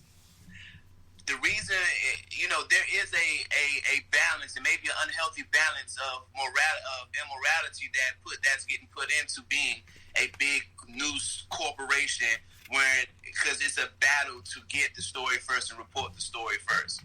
That's the battle between news sources. So morality does get skewed, but it's what keeps those news sources being the top news sources in the country or in the world, because they have the ability to report the story first. And unfortunately, morality goes at the side of that, and that's just what it's going to be. But let's not act like that cop calling out TMZ.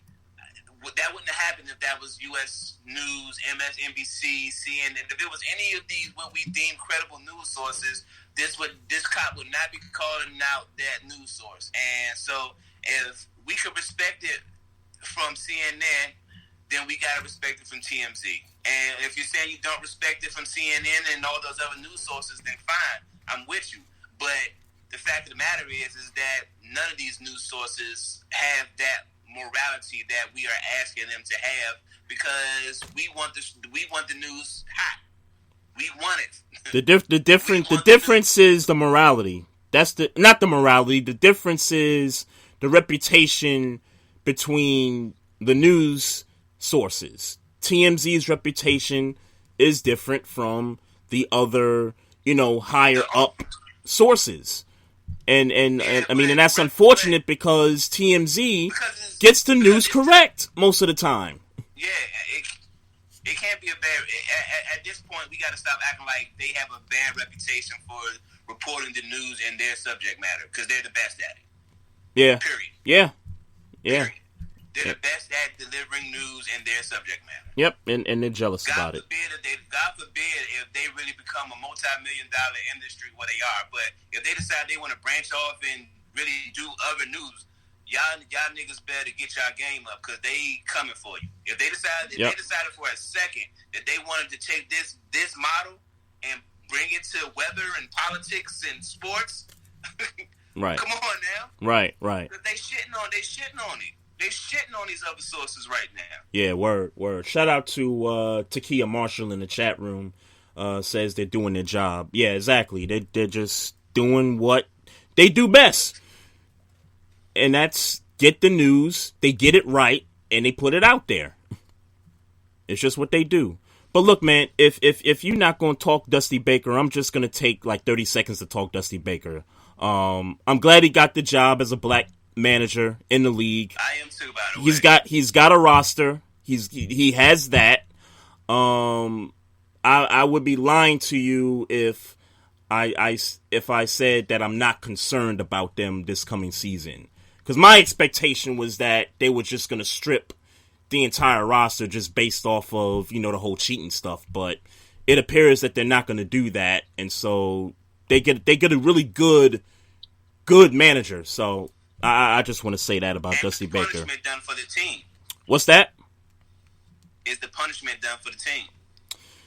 I think so, man. Okay. You know what's funny about that? So, and we didn't talk about this last week, but the Mets had to let Carlos Beltran go because he was a player on that Astros team that was involved with the scandal and everything. I thought what was interesting about it was that when the report came out with all the players' names on the report, the announcement was it was this amount of players plus Carlos Beltran. Like, that's the way they labeled that list. Yeah. Like, they called Carlos Beltran out. But not so much that it was a big name, but the fact that they called him out was because he's in a managerial position. But I wouldn't necessarily categorize it as a big name, because if you look on the Astros roster, I could point about maybe two names that are bigger than Carlos Beltran. And are those names listed? What's that? Are those names listed? They gotta be. Yeah. Who else is on there from that team? Who else could be on there? Well, who's a bigger name than Carlos Beltran is what I'm getting at. Verlander was on that team. I get he's the better player now. I don't know if he's a bigger player than Carlos Beltran or a bigger. He's a bigger name. I think at this stage of the game, he's a bigger name than Carlos Beltran. But Carlos Beltran is giving more to baseball career-wise than Verlander. I would say they play different positions. So I'm talking in the sense that not only has he been a great player, Beltran, but he's also a coach, or he's on the staff now. Well, let's remember this was his first managerial position. I get that. I'm just saying that. Okay, well, let me ask: who's been in the league longer? I think Beltran by maybe a couple years. Don't quote me on that, but I think it's Beltran by a couple years. Who's been a star longer? Who's been a star longer? Yeah. I get Verlander's hotter now. Who's been a star longer? Well, Verlander's been hot his whole career. That dude's going to the Hall of Fame, and so was Carlos Beltran. And I'll get my point out because I'm not the baseball dude. Yep. I know Carlos Beltran's name before I know Jason Verlander's name. Now Sure. I know who both of the players are. Sure. So my point is that with that, along with the fact that Beltran got a different job, he's not just a player anymore. He's now a manager. Yeah, he got a manager position. Yeah. That is now a more notable name than Jason Verlander, who's just a player. While a big player is a different level of notoriety when you're doing both. I disagree in just in the. And then not to cut you off. When that list, and I mean, it says it in the headline that you just showed me. They said Carlos Beltran and then other players. Didn't even mention any of the other players. They could have easily said in that headline, Beltran, Verlander, X, Y, and Z. But they didn't, and there's a reason why they didn't. And the reason why I'm saying they didn't is because Beltran is more notable in the sense of his career and the sense that he's also a manager right now. I get that Verlander's the better player right now. Yeah. Beltran's not even playing right now. Right. But when you're talking about contribution to baseball and contribution to this story, perhaps, Beltran was the more notable name. I disagree in a sense that was the reason why Major League Baseball decided to display it the way they displayed it. The fact that the Astros players haven't received any punishment yet for this should sort of give an indication of why those names weren't released. Do you think they're going to receive punishment? I just literally asked that. It's I don't know, and that's the thing. I don't know, but what I'm saying is that Carlos Beltran's name was called out for one because he took the manager's job with the Mets, and number two, the league didn't want to be held responsible for putting the punishment on Carlos Beltran. See, the way they did it was they put his name out there just so that the Mets could make that decision. If Carlos Beltran was a player, he wouldn't have been called out on that list.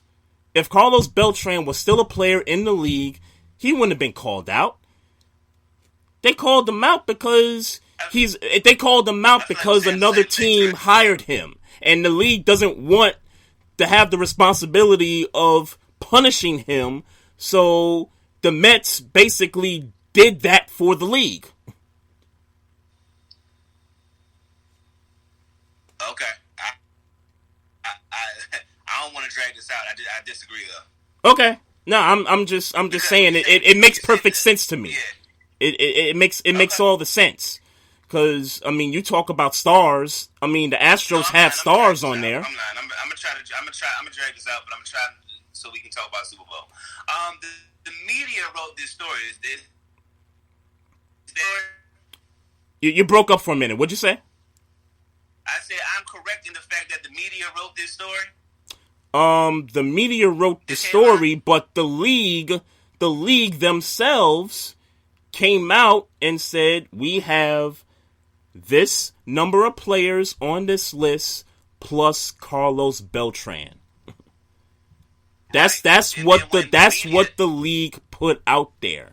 And the question that everybody was asking was, why are you just naming Carlos Beltran and not Jose Altuve or Dallas Keuchel or Justin Verlander? Like, why are you keeping those names unidentified and you're just putting that guy's name out there? What is the league's motive in doing that? So when the league released the information that those players and those coaches were in trouble, let's just say, for lack of a better word. Yep. The media then takes that information and writes headlines on them. Correct? Sure. Or that's what happens when the baseball as a corporation releases information. Sure. Baseball didn't release information and say Carlos Beltran and these players. The baseball released the corporation of baseball, the MLB, said these list of players, these people are in trouble, for lack of a better term. Mm-hmm. The media then takes that information and writes a headline off of it. And what's the headline? The headline is what you just told me, if I'm not mistaken.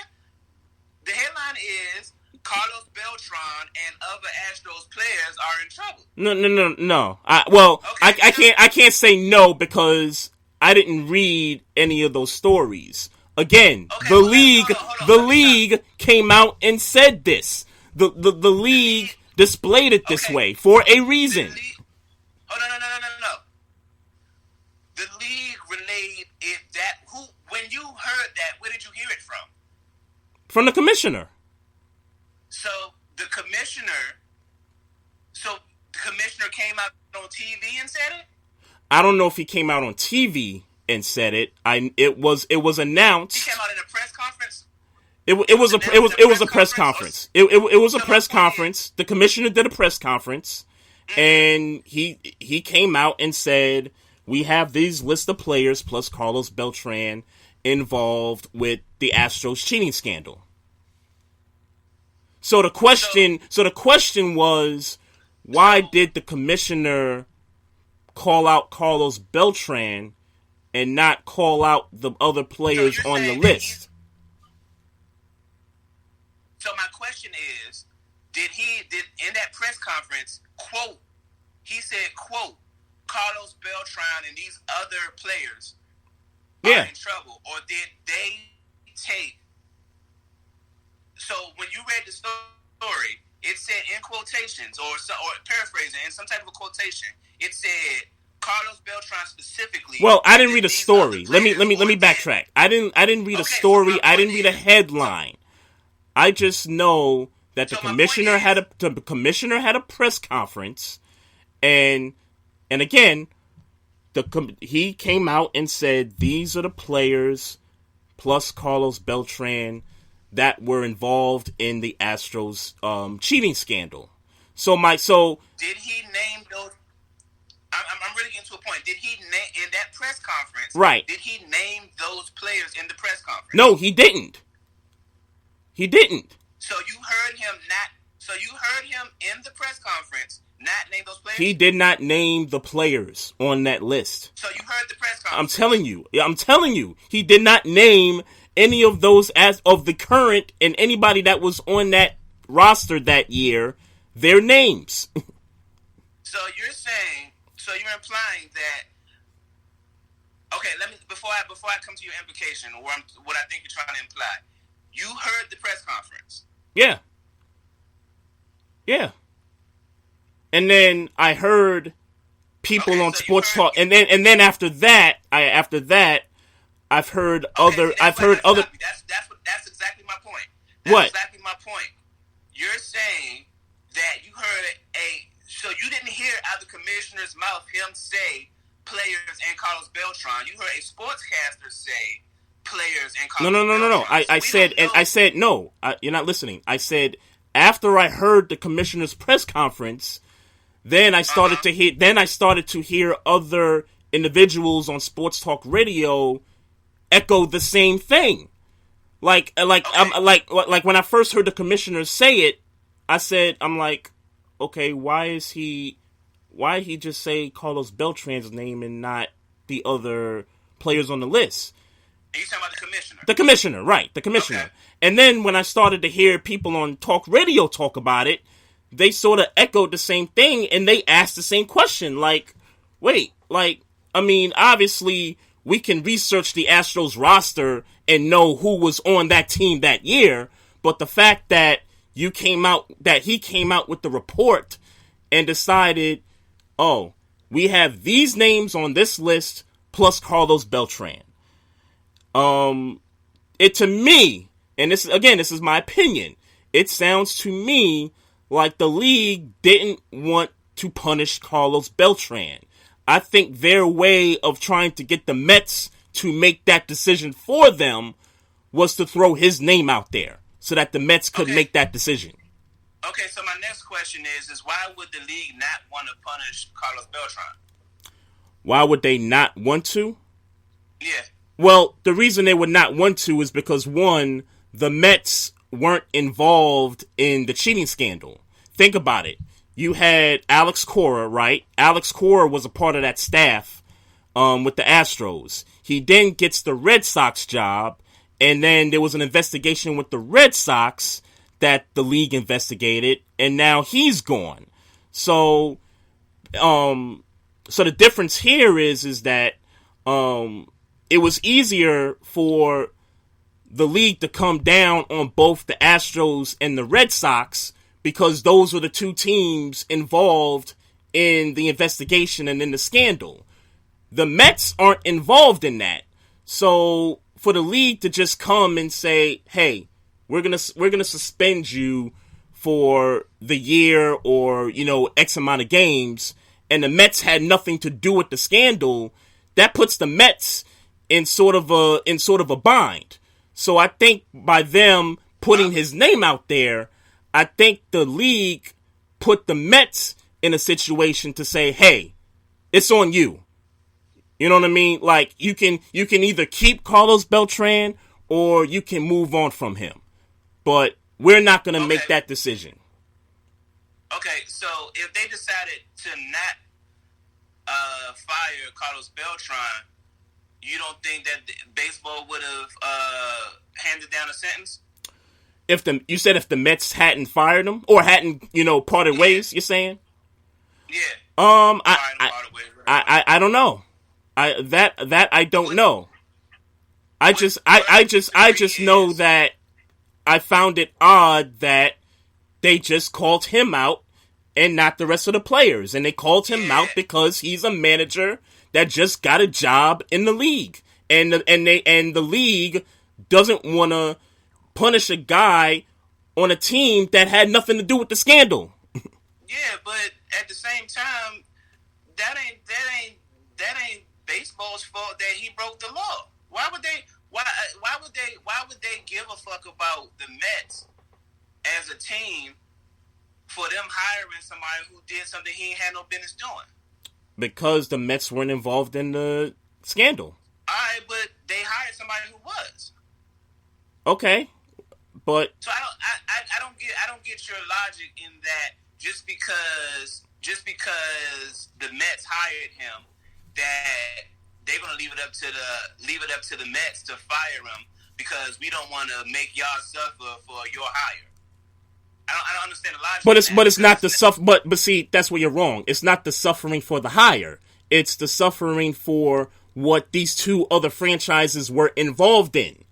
You got to remember what the punishment is for in the first place. No, they are suffering because he was involved in it and they hired him. It's not just the organization. The players make the organization. The players and the staff make the organization. He was a part of the player and staff that made that foul, that did something wrong. No, you're right about that part. My point is that I don't think the league thought that it was in their best interest to make that decision for the Mets. I think they wanted to leave that decision in the hands of the Mets. And the Mets did. They're not making a decision for the Mets. They're making a decision for baseball because you just can't break the law and then go to another team and decide, I'm scot-free off of it. I got away with it. Well, to me, that's what they thought. I mean, I'm not telling you that, there was logic behind their thinking. I'm just telling you that this is what they did. They released his name. They left the other players who are still players, unidentified. And I mean, obviously, I think we know who the players are. It's just that they weren't called out on the list. And to me, it's like, look, if you're gonna hand down this punishment, and I kind of disagree with what somebody said a few weeks ago, that it's impossible to punish an entire a baseball team. No, the hell it's not. You got AAA, you got AA baseball, you got players in a farm system that you could call up. Don't tell me that it's impossible to hand down suspensions to players that were involved. Yeah. So that's my problem with it. It's like, if you're gonna call out Carlos Beltran, call out everybody else.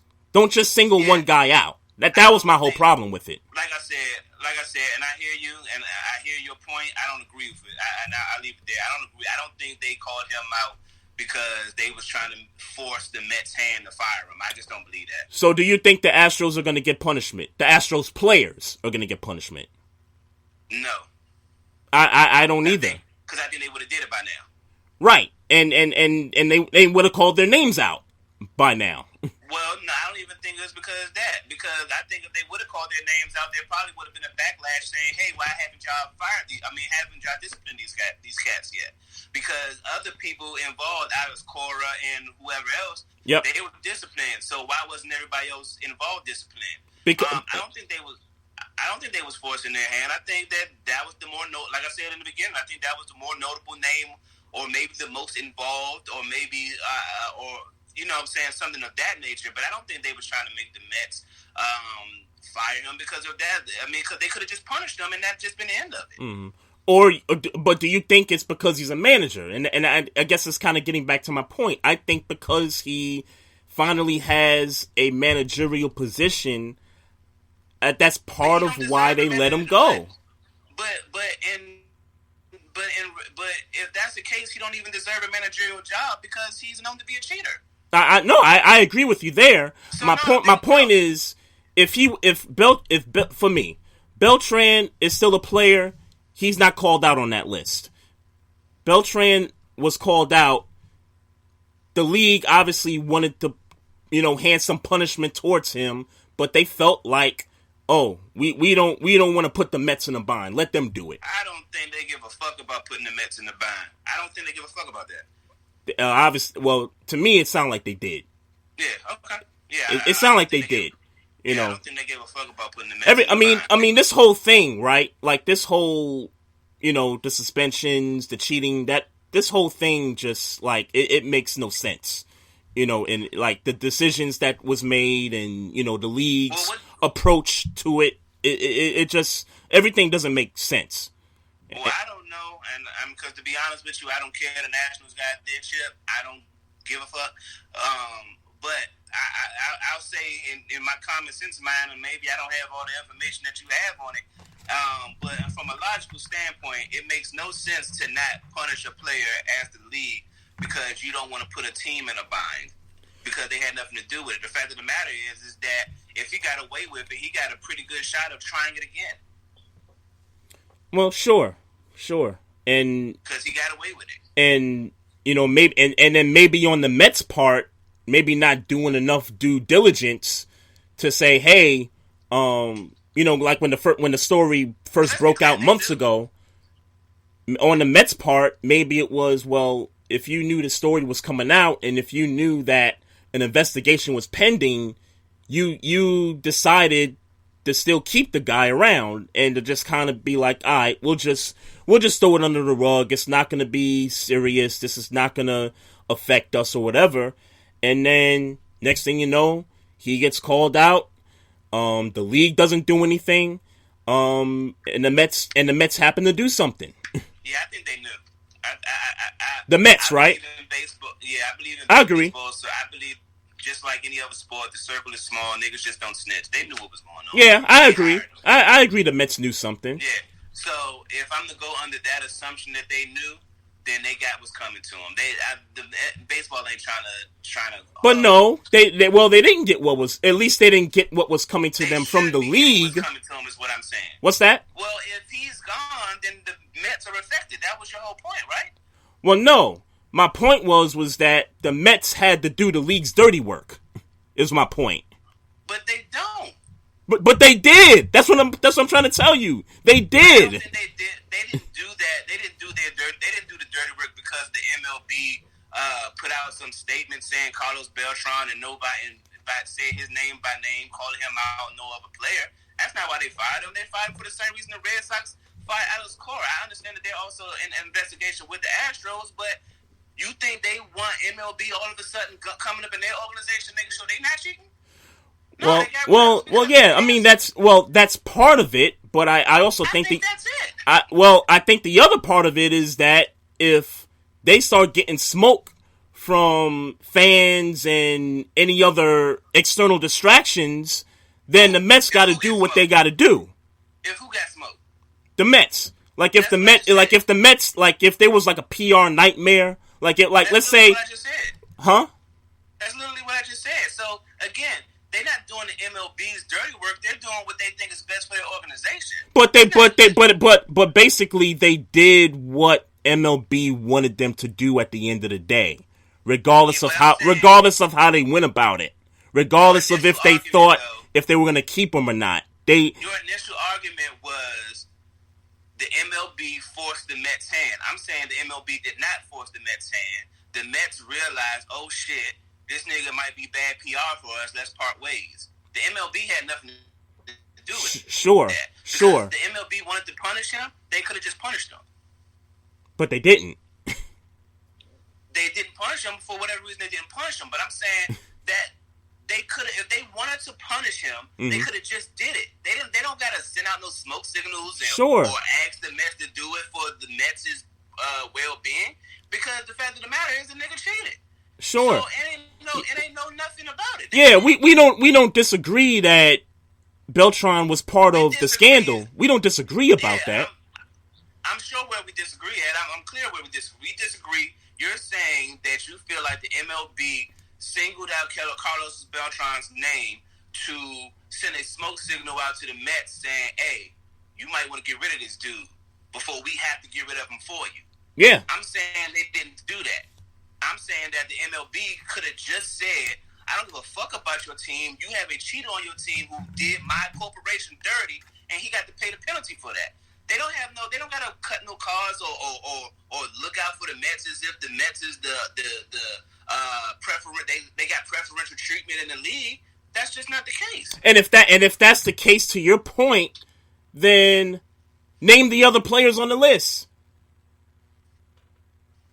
You know what I'm saying?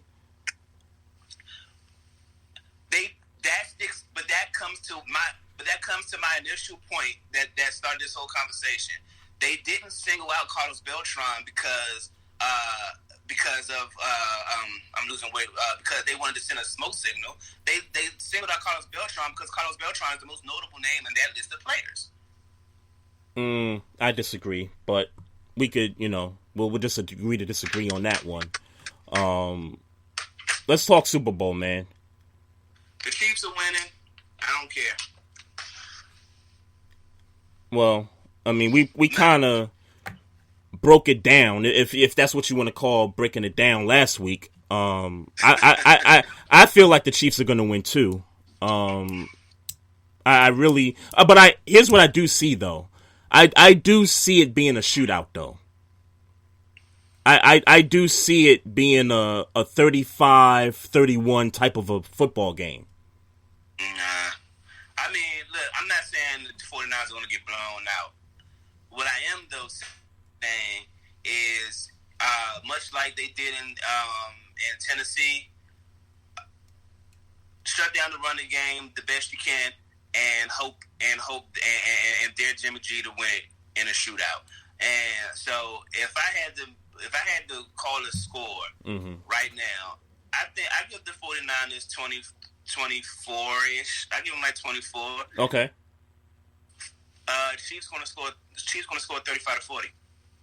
Okay, so like the same score in the Titans game. It was like 35-24. It's going to be something like that. Okay, so you see it going like the Niners are down like big. You see the Niners going down like big. I see them going down in the third quarter. And Jimmy G actually having to throw more. And in the Minnesota game, and like we've seen, the only other game I can think of off my dome is the Pittsburgh game where he had a lot of fumbles and things of that nature. Jimmy G is going to have to be at least a middle of the pack quarterback to have a shot, and I don't think that he's not a middle of the pack quarterback. I just think that this moment I get, I hear people talking about, he know what it takes to be in the Super Bowl. Oh, because he's behind Brady and nah, it's different when you gotta. Nah, I'm not gonna go there. I'm not using that synopsis, and I just lost Maestro right there. Folks, let me see if I could get him back on real quick just to kind of finish up this discussion here. But I got the Chiefs winning this game like 35-31, and I think it's gonna be like a back and forth type of a game. To be quite honest with you, I don't see the Niners going down, 2 scores.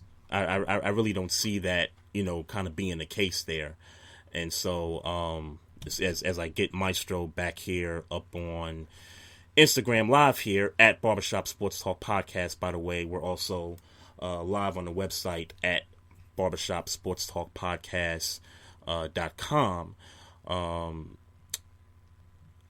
I just think this game's just going to be back and forth. The Niners all year long haven't given me a reason to think that they're going to be down big. And Maestro, we just got Maestro back on here. So So as soon as that bitch went off, I said, man, I shouldn't have stretched that damn baseball conversation. And you drug me into that shit again. Well, damn the baseball conversation. But, yeah, I was just saying that I kind of see the Super Bowl. For some reason, I don't see the 49ers being down by 2 scores.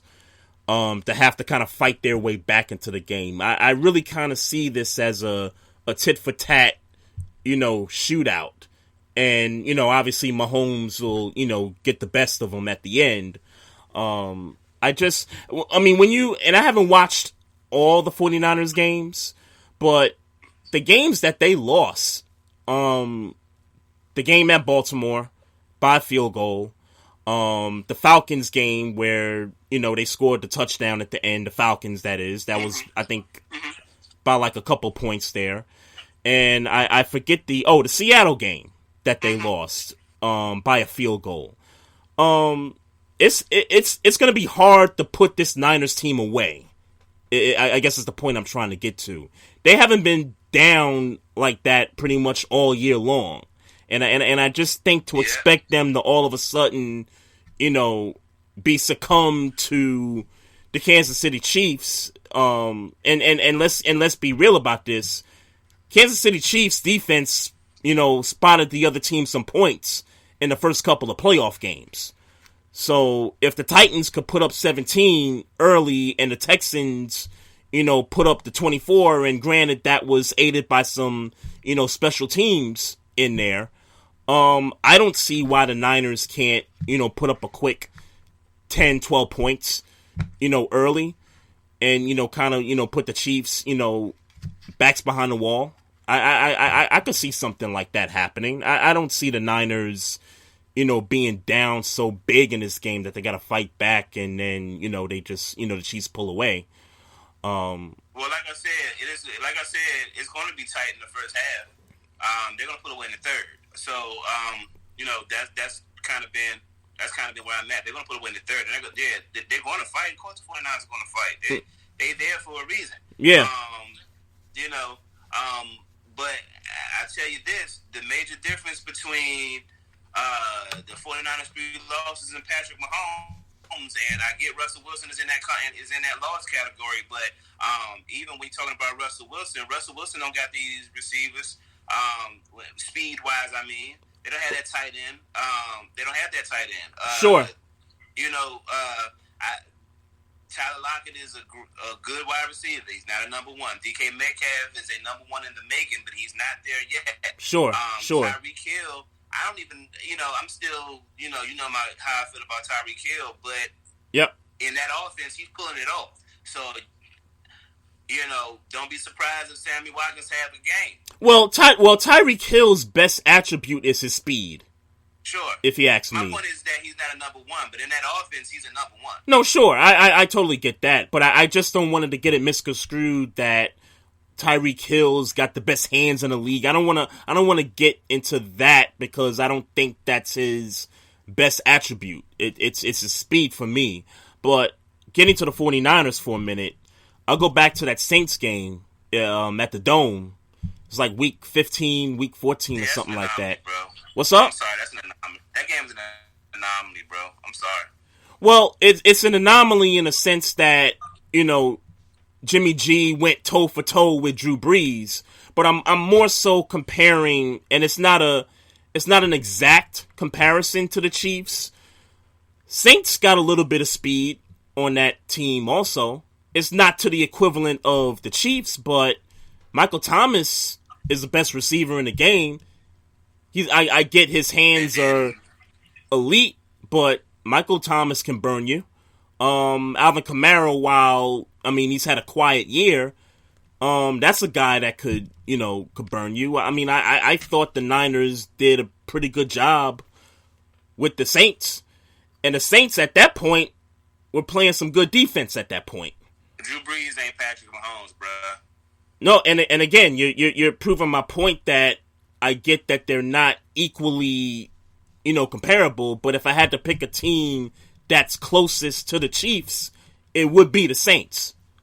Yeah, but the problem is that while they are comparable, well, they are the best comparison. Yeah, that team is still just not a comparison because Michael Thomas is a top 5 receiver in the league, but Tyreek Hill and Sammy Watkins kind of make that up, and those are two guys you got to deal with. Yeah, no, I agree. Travis Kelce is I think I got George Kittle's over him, but he's definitely number 2. Yeah, he's the number 2 tight end in the league, mm-hmm. and for a reason. Patrick Mahomes is the best quarterback in the league for a reason. You know what I'm saying? Like, yep. I get it. 49ers defense is stout. And that's where we got to give a little bit of respect to, even though I think they're going to give up 35 points to the Chiefs. Again, I don't think 45-24 is disrespect. I think that it's not a disrespect to the defense, I mean. Because when you're talking about getting into shootout territory, because that's what will have to happen for the 49ers to even remotely have a shot. When you're talking about that, now you're asking Jimmy G to play kind of bar for bar with Patrick Mahomes. I don't think there's a situation where he's going to do that. If they for a second think they got to if they think for a second they have to get away from the running game. Mm-hmm. I think they're going to do it. I just think they're going to lose. I don't think they're going to go bar for bar with Patrick Mahomes. I don't think Jimmy G is going to go bar for bar with Patrick Mahomes, and that's why it's going to be 45-24-ish in my book. You went up on the points because you said 35-40. Now you're going 45. Okay, I'm sorry. I meant 35-40. I didn't mean that. Oh, okay. But to make it a solid score, I'll say 40-24. Okay. Yeah, we'll see, man. We'll see, man. You ain't call the score though. I didn't hear you call the score or anything. 35-31. Okay. Yes, I did. You said that. My fault. Yeah. 35-31. I think it'll be back and forth. I just think the better quarterback is going to win the football game in the end, and that's Patrick Mahomes. So, and coach Andy Reid or Shanahan. In terms of who has the advantage? Yeah. Andy Reid has the advantage. Okay. And Kyle Shanahan. I mean, you could just pick up. I mean, I can run the football on that team. And I'm gonna tell you something good, man. You know what I'm saying? I can tell you something good. Let's not never forget that Kyle Shanahan was the offensive coordinator in Atlanta. Yep. In the Super Bowl. Yep. We won't forget. We won't forget. And who knows? Maybe he learned his lesson. Who knows? I don't know. Or maybe it's a habit. Well, we'll see. I mean, you talk about anomalies. That was an anomaly. What? The way he called the rest of that Super Bowl when he was with the Falcons. Was it? What makes you so sure?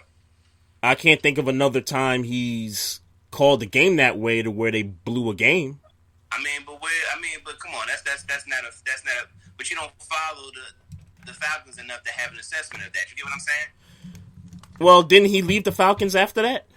Huh? Didn't he leave the Falcons after that Super Bowl? Yeah. Well, I'm just talking about in him calling games for the Falcons or wherever he's called games. You can't trace back a game because we don't follow it like that. That was the Super Bowl, so of course it was a big story. The mistake he made, that was like a historical. It was a big story. It's not like we follow his coaching strategies.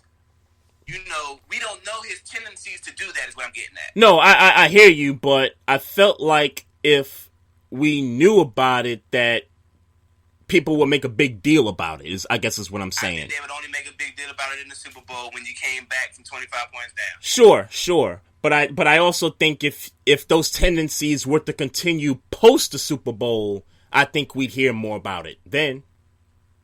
Yeah, but then you got to recognize that he wasn't on a good team that next year in San Fran. No, I mean, good point. I'm just talking, man. Yeah, I hear you. I'm just talking. Hey, man, I'm glad that Eli is out of the league, man. And quite frankly, it's 3 years, 4 years overdue in my eyes, man. But congratulations, I guess, he did have a good career. Yes, he's going to make the Hall of Fame, and and I guess because in my eyes, he's not a Hall of Famer. Yeah, I guess, but everybody's going to argue me down. He's still not Hall of Famer to me. So what? No, sue me. No, I don't think he is, but I'm not gonna. He never missed a game, and he's 7th all time in passing yards. I get it. Yeah, I won't ignore the Iron Man streak. I'm not going to ignore that part of it, and I'm not going to ignore the fact that he was a part of a team that basically stopped another team from being undefeated, because that was a big deal. That went to Super Bowl, any quarterback that wins 2 Super Bowls and you Teflon, that I think for me that's where it boils down to. Yep. So the Chargers said they're moving on from Phillip Rivers, which is not a surprise, being that he packed up and moved to Florida, and it sounds like they're gonna go in a different direction. Sure, they should. But I don't know. I still don't know if Phillip Rivers is gonna hang it up or not. In my opinion, I think he should, because I think he's washed up at this point. I shoot him some bail. I wouldn't mind seeing him somewhere else for 1 more year. Tampa, maybe. But anywhere, just so I know. So the lines, the blurriness, and the lines of not being sure can forever be broken. I would like to see him somewhere 1 more year. I wouldn't. He could go with Eli for all I care. Yeah. Get these young guns in here, man. Like you said, you don't see another old man winning a Super Bowl. Let's get these young cats in here. That don't mean they don't have a place in the league, though. It just means they won't win Super Bowl. No, I get it. I've seen enough. 1 more year. What's up? If I needed a quarterback and I thought I had a Super Bowl team, I'd give him 1 more year. Yeah. Who's that team right now? Was it the Titans? I don't know. The Titans, maybe. Yeah, that's the only place I could think of where, like, the rest of the parts of the team look solid, but they just need a quarterback to maybe take them over the top. Yeah, maybe. I don't know. But like I said, it's not like I got him winning the Super Bowl no matter where you go. For me, all I'm trying to get to the point, I don't know if he's washed up. He looked that way in San Diego the past 2 years, but I think it may have had something to do with the team. And he might just need a culture change. He might be able to play 2 more years if he got a good team around him. Mm-hmm. All right. Chargers. I'll slightly disagree and say I'll point more to the offensive line not being as good versus the team itself, because that team's got some pretty good players on there.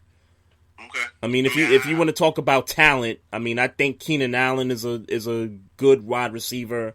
I think Melvin Gordon is one of the better backs, top 10 back in the league. Joey Bosa's a good pass rusher. What's the other guy on the other side of him? I hear you, bro. It's not like this team is full of like practice squad guys. I mean, they got guys that can make the Pro Bowl. I mean, I think for me, it's the offensive line for that team, and I think that's why Phillip Rivers been turning it over a lot. Yeah, I mean, like I said, he just need a culture change for me. I just want to see him go somewhere else to see if that's what it is. Yeah, I'm done with him, man. So I got nothing else, man. Just gonna kind of close this thing out real quick and give a shout out to everybody, RC, to Kia Marshall in the chat here, Big Kev, and everybody else that was in the IG chat. Big shout out, and we appreciate the love, and we appreciate you tuning into the show here. So check us out on Instagram at Barbershop Sports Talk Podcast. also on the Facebook page, also on Twitter at Barbershop SPOR2. Also, you can find us on the YouTube channel. You can listen to this episode on YouTube. For folks that not hip, you could do that now. So make sure y'all just subscribe to the channel. Also, if you got any questions or comments about the show, you can email us at barbershopsportstalk1@gmail.com. So if Maestro, you got nothing else, man, I'm gonna just bow out and call it quits here. Maestro Styles and Trey Frazier. We'll be back next week with another dope episode, y'all. Peace out.